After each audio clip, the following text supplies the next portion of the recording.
This is Harry Murray at Murray's Fly Shop in Edinburgh, Virginia. We're going to show you what we found out on a lot of the bass rods that are on the market.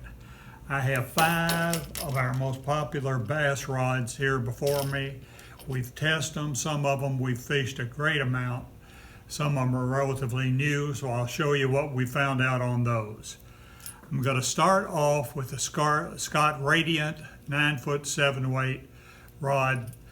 I gave this to my son Jeff a couple years ago as a Christmas present. Jeff has many 7-weight bass rods, and this is by far his favorite.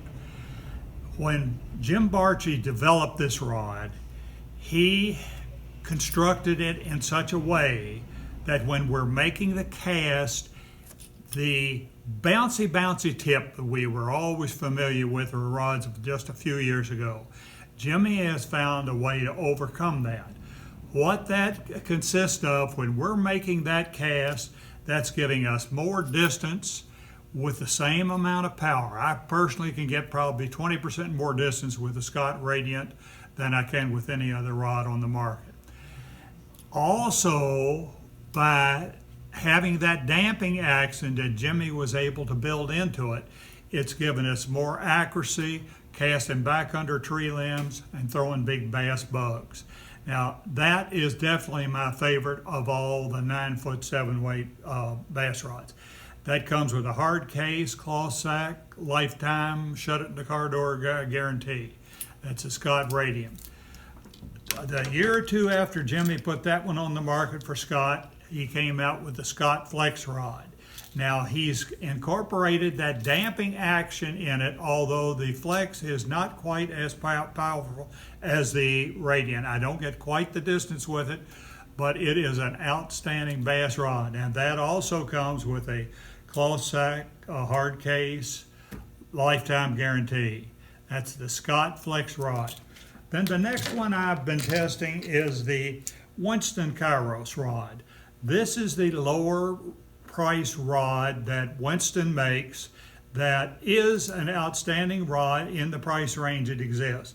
Like all Winston rods, this is exceptionally attractive. It lacks the power throughout its full flexing action that I find in the Scott rod, but it's an excellent rod for the price. Most of the action is right in the tip. Now then, St. Croix changed a lot of their rods this year. The St. Croix Imperial 9-foot 7-weight 4-piece is an excellent rod in that price range. These are in the $200 plus price range. It has a more delicate tip than either of the 3 rods we've just been discussing. It has a smooth flex throughout. It will make all the longer casts you need, and it's easily going to throw the bigger deer hair bass bugs up to a size 4. But it's not quite as powerful as the Scott or the Winston. This year, St. Croix came out with their Mojo, and that's a 9-foot 7-weight 4-piece. Now this comes with a 5-year warranty. Does not have a hard case, but it's got a cloth sack.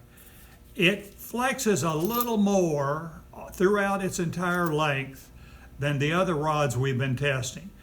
It's a smoother cycle. If you get a beginner that's just getting into it, he will learn to cast real well with this. It's the lower price rod, just a little under $200, or in the $200 range, I should say. But that really flexes throughout its length, and it's a terrific rod for the money. So those are the 5 rods we've been testing. I do put the Scott Radiant at the top of the list because Jeff's been using his now for about 4 or 5 years. He thinks it's the best rod he has. So if you have any questions on any of these, call me or come in and test them. We have lines and reels here with them. You can take them out on our casting lawn and test them right here. Thank you so much for sticking with me on this.